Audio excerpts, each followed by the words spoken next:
नमो नमः साथियों, जय हिंद जय भारत। हमने टॉपिक शुरू किया था प्रत्यय और प्रत्यय के प्रकार में कृत प्रत्यय कृत्य प्रत्यय प्रारंभ किया था, जिसमें पिछले वीडियो में हमने तव्य तव्य और अनियर प्रत्यय देखे हैं 7 प्रत्यय में से। इस वीडियो में हम यत प्रत्यय के बारे में चर्चा करेंगे। करते हैं प्रारंभ। यत प्रत्यय का एक सूत्र है अचोयत।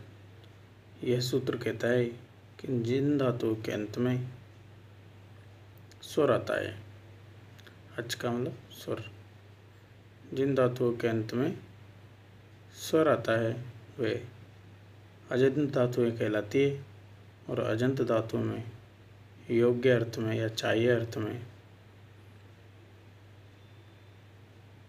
यत प्रत्यय का प्रयोग किया जाता है। इस प्रत्यय का शेष यह बसता है, और जब इसके रूप बनाते हैं तो पुल्लिंग में बनते हैं, स्त्रीलिंग में बनते हैं और नपुंसकलिंग में बनते हैं। पुल्लिंग में राम, स्त्रीलिंग में रमा, नपुंसकलिंग में फल के समान। जिन धातुओं के अंत में स्वर हो अजंत धातुएं कहलाती है। जिस प्रकार से उदाहरण में ची धातु, ची धातु अजंत है, यत प्रत्यय लगाएंगे बन जाएगा, गुण होगा इसमें चेय, चेया, चेयम। पुल्लिंग में चेय, स्त्रीलिंग में चेया, नपुंसकलिंग में चेयम। जी धातु जेय, जेया, जेयम। नी धातु में यत प्रत्यय लगाएं बनेगा नेय, नेया, नेयम। भू धातु, इसके रूप बनेंगे भव्य, भव्या, भव्यम। यत प्रत्यय में एक सूत्र आता है इग्यति। यह सूत्र कहता है कि आकारांत धातु में यत प्रत्यय लगने पर आ के स्थान पर ई आदेश हो जाता है, और उसके बाद गुण होकर के गुण का ए हो जाता है। धा धातु यत प्रत्यय देय, देया, देयम। स्त्रीलिंग और नपुंसकलिंग, पुल्लिंग है ही सही। धा धातु धेय, धेया, धेयम। पा धातु में जुड़ेगा तो पेय, पेया, पेयम।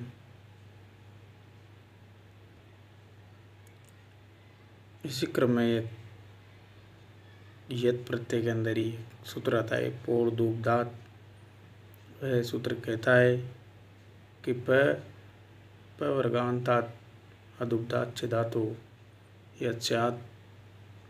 जिन धातुओं के अंत में प वर्ग तथा उपधा में ह्रीस्व है हो तो उन धातुओं में योग्य या चाहिए अर्थ में यत प्रत्यय लगता है, और उसके उदाहरण है ये लब धातु।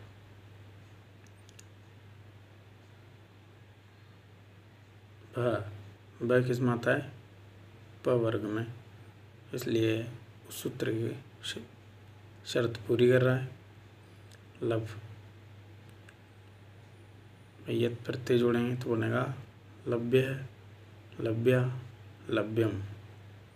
गम धातु, गम में यत प्रत्यय जोड़ेंगे तो गम्य है, गम्या, गम्यम। तीनों लिंग में बन रहे हैं। इसी क्रम में एक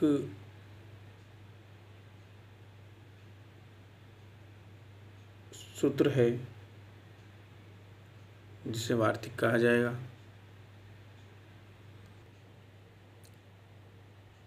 हनो वा यद वदस्य वक्तव्यम। यह वार्तिक कहता है कि हन धातु में विकल्प से यद प्रत्यय लगता है, और दूसरे पक्ष में णित प्रत्यय लगेगा। यत प्रत्यय लगने पर हन धातु के स्थान पर वद आदेश हो जाता है। उसका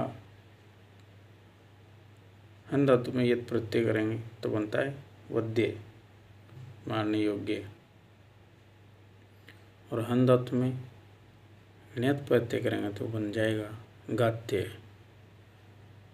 दोनों प्रकार के रूप बनते हैं।